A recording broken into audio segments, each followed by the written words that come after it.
Hello दोस्तों, आप देख रहे हैं एकेजे आर्किटेक्ट एंड इंटीरियर। मैं आर्किटेक्ट अजय कुमार जैन।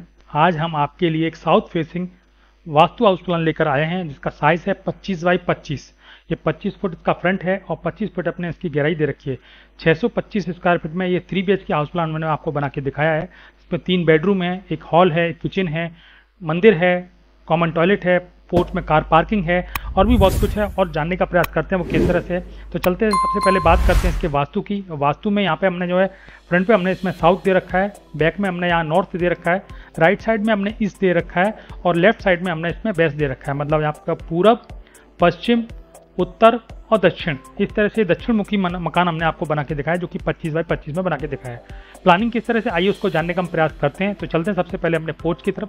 देखिए यहाँ हमने आपको पोर्च बना के दिखाया, जैसा कि आप यहाँ देख पा रहे हैं। यहाँ पे हमने जो है एक रेड कलर की हैचबैक मॉडल की गाड़ी आपको रख के दिखाई है। एक स्टेयरकेस दे रखी है जो कि हमें फर्स्ट फ्लोर की तरफ ले जाती है।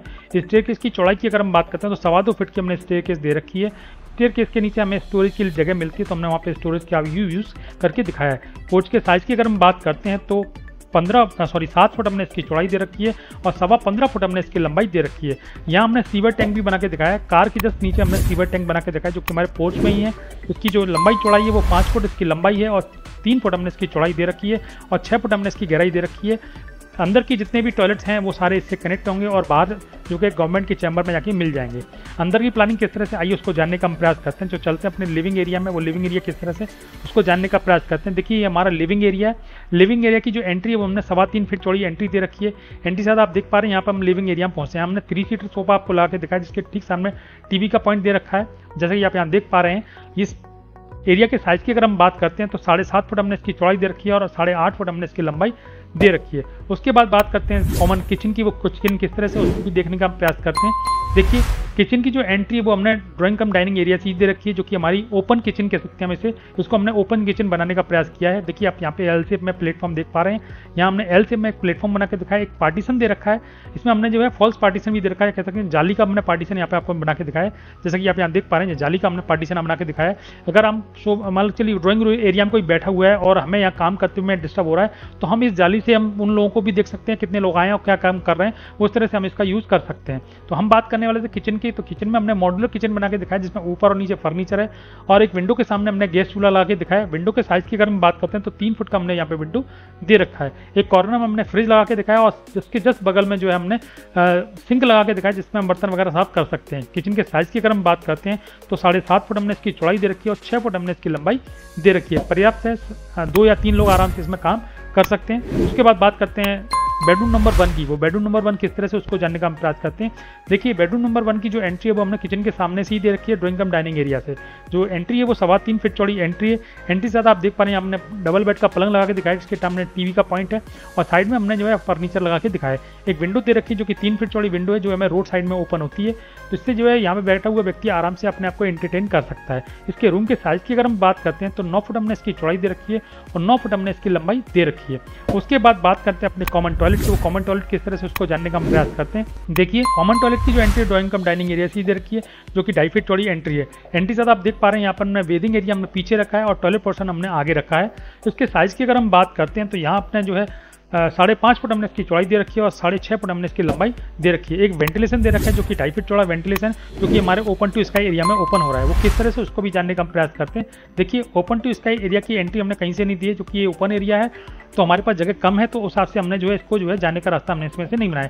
आप चाहें तो बाथरूम से भी इसका रास्ता बना सकते हैं। इसके साइज की अगर हम बात करते हैं तो यहाँ पर 2 फुट हमने इसकी चौड़ाई दे रखी है और 5.5 फुट हमने इसकी लंबाई दे रखी है। इसमें 2 चीज़ें वेंटिलेट प्रॉपर तरीके से होती हैं। एक वेंटिलेशन मैंने बता दिया आपका टॉयलेट का है और दूसरा वेंटिलेशन एक रूम का है। वो रूम का किस तरह से उसको भी समझने का हम प्रयास करेंगे।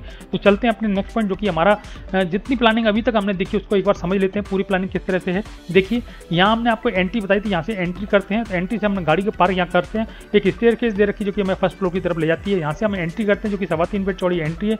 एंट्री साथ आप देख पा रहे हैं, हम लिविंग एरिया में एंटर करते हैं। लिविंग एरिया से एंटर करते से हम यहाँ सामने देख पा रहे हैं किचन हमने एल शेप में बना के दिखाई है। एक बेडरूम बना के दिखाई जो कि हमारा जो है बेडरूम नंबर 1 है जिसकी एंट्री हमने ड्राइंग कम डाइनिंग एरिया से दे रखी है। यहाँ हमने कॉमन टॉयलेट बना के दिखाया है।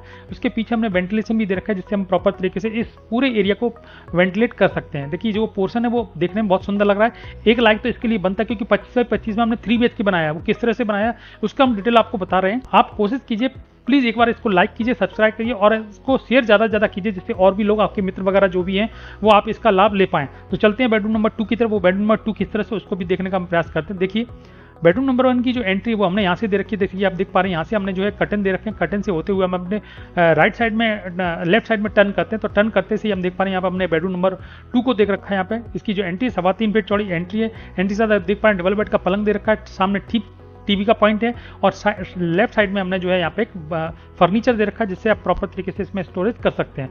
रूम के साइज की अगर हम बात करते हैं तो 9 फुट हमने इसकी चौड़ाई देखी है और 9.5 फुट हमने इसकी लंबाई दे रखी है। इसमें हमने विंडो दे रखी है जो कि 1.5 फुट चौड़ी विंडो है, जो हमारे ओपन टू स्काई एरिया में ओपन होती है। यहाँ 2 वेंटिलेशन मैंने बताया था आपको, एक टॉयलेट में है और एक रूम में है। तो रूम में हमारा जो है इसको मास्टर बेडरूम भी कह सकते हैं। मास्टर बेडरूम में हमने जो है इस विंडो का हमने यूज़ किया हुआ है। उसके बाद बात करते हैं अपने नेक्स्ट बेडरूम, जो कि हमारा बेडरूम नंबर 3 है, वो किस तरह से उसको भी देखने का प्रयास करते हैं। देखिए बेडरूम नंबर 3 की जो एंट्री है वो भी हमने ड्राइंग कम डाइनिंग एरिया से दे रखी है। जैसे आप यहाँ देख पा रहे हैं कर्टन से होते हुए हम अपने जो है राइट साइड में टर्न करते हैं तो हमारे को जो है बेडरूम नंबर 3 मिलता है। तो इस बेडरूम नंबर 3 की जो रूम की जो पोजीशन है वो इसी तरह से जैसा हमने जो है रूम नंबर 2 को दिखाया था। डबल बेड का पलंग लगा रखा है और ठीक सामने जो है टीवी का पॉइंट लगा रखा है। साइड में हमने जो है फर्नीचर दे रखा है, जिसमें मनचाहा स्टोरेज हम कर सकते हैं। एक विंडो दे रखी है जो कि हमारी पोर्च के सामने ओपन होती है। इस विंडो का साइज हमारा 3 फुट है और 3 फुट में हम जो है प्रॉपर तरीके से इस रूम को वेंटिलेट कर सकते हैं। इस रूम के साइज की अगर हम बात करते हैं तो 9.5 फुट हमने इसकी चौड़ाई दे रखी है और 9 फुट हमने इसकी लंबाई दे रखी है। उसके बाद बात करते हैं हमने एक मंदिर भी दे रखा है। वो मंदिर किस तरह से उसको भी जानने का प्रयास करते हैं। देखिए तो मंदिर की जो एंट्री है वो हमने जो है दोनों रूम के बीच में दे रखी है। देखिए आप देख पा रहे हैं यहाँ पे ये दोनों रूम है। यहाँ बेडरूम नंबर 3 है और बेडरूम नंबर 2 है। इन दोनों के बीच में से जो एंट्री है, जैसे हम एंट्री करते हैं सामने हमने मंदिर के दर्शन हमें होते हैं। तो यहाँ हमने एक 2.5 फुट का गेट लगा के हमने स्लाइडिंग डोर लगा रखा है। आप इसमें कर्टन भी लगा सकते हैं, आप डिजाइनर गेट भी इसमें लगाना चाहें लगा सकते हैं। तो इस तरह से हम मंदिर की तरफ हम जाते हैं तो मंदिर को देखते हैं। यहाँ पे हमने गणपति जी को विराजमान करके दिखाया। एक साइड में हमने फर्नीचर लगा के दिखाया, इसमें मंदिर से संबंधित जो भी आप स्टोरेज करना चाहें वो प्रॉपर तरीके से यहाँ स्टोर कर सकते हैं। आप अपना काम अच्छी तरह से कर सकते हैं। तो जिसमें मंदिर के साइज की अगर हम बात करते हैं तो 4.5 फुट हमने इसकी चौड़ाई दे रखी है और 4.5 फुट हमने इसकी लंबाई दे रखी है। इसमें 2-3 लोग आराम से बैठ के अपना काम कर सकते हैं। अगर आप स्लाइडिंग ओपन करते हैं तो अपने ड्राइंग रूम में बैठे हुए व्यक्ति भी इसका मजा ले सकते हैं। अपने कोई भजन वगैरह करना है, कुछ पूजा वगैरह करना है तो आराम से इसमें पूजा हो सकती है। एक बार हम पूरी प्लानिंग को एक बार देख लेते हैं, वो प्लानिंग किस तरह से उसको देखने का समझने का प्रयास करते हैं। देखिए यहाँ से हमने पोर्च दे रखा है। पोर्च के बाद हमने जो है डाइनिंग एरिया दे रखा है, sorry drawing cum dining area दे रखा है। एक किचन दे रखा है, एक बेडरूम नंबर 1 दे रखा है, कॉमन टॉयलेट दे रखा है। उसके वेंटिलेशन के लिए पीछे हमने ओपन एरिया बना रखा है। एक बेडरूम नंबर 3 है जो कि हमारा मास्टर बेडरूम है और ये हमारा सेकंड मास्टर बेडरूम है जो कि हमारा बेडरूम नंबर 3 है। बीच में हमने जो है मंदिर दे रखा है, जैसे कि आप यहाँ देख पा रहे हैं। ओवरऑल प्लानिंग जो है देखने में बहुत सुंदर लग रही है। इसकी कंस्ट्रक्शन कॉस्ट की अगर हम बात करते हैं तो मात्र 8 लाख रुपए में ये पूरा मकान बनकर तैयार होता है। हमने फर्नीचर यूज नहीं किया, बाकी सारा जो है हमने कलर है, पेंट है, डोर है, विंडो है, आपका फ्लोरिंग है, आपका कलरिंग है, आपका आरसीसी वर्क है, ब्रिक वर्क है, प्लास्टर वर्क है, सारा कुछ हमने इसमें इंक्लूड कर रखा है। इस पूरे जो है काम को करने के लिए हमें मात्र 8 लाख रुपए की जरूरत होती है। उसमें हमें ये इतना खूबसूरत मकान बना के तैयार कर सकते हैं। उसके 2D मैप की अगर हम बात करते हैं तो साइड में मैंने एक लिंक दे रखी है जो डिस्क्रिप्शन में ओपन होती है। वहाँ जाके आप जो है इसका 2D मैप प्रॉपर तरीके से डाउनलोड कर सकते हैं। कोई समस्या अगर आती है तो मुझे आप कमेंट्स में मेरे मोबाइल नंबर जो कि मैंने यहाँ डिस्प्ले पे दे रखा है वहाँ से आप मेरे साथ संपर्क कर सकते हैं। आपको अपने साइज का नक्शा बनवाना है या अपने साइज का 3D बनवाना है तो आप मेरे को कमेंट्स कर सकते हैं और मैं यहाँ पे वीकली एक वोटिंग ओपन करता हूँ। उस वोटिंग पे जाकर आप अपना जो है साइज चेक करें और वहाँ वोट करें। तो ज़्यादा से ज़्यादा जितने ज़्यादा वोट मेरे पास अवेलेबल होंगे उसके आधार पर मैं नेक्स्ट वीक में उसका प्लान जो है 3D में बनाकर वहाँ प्रेजेंट करूँगा। मेरा वीडियो देखने के लिए बहुत बहुत धन्यवाद। नमस्कार।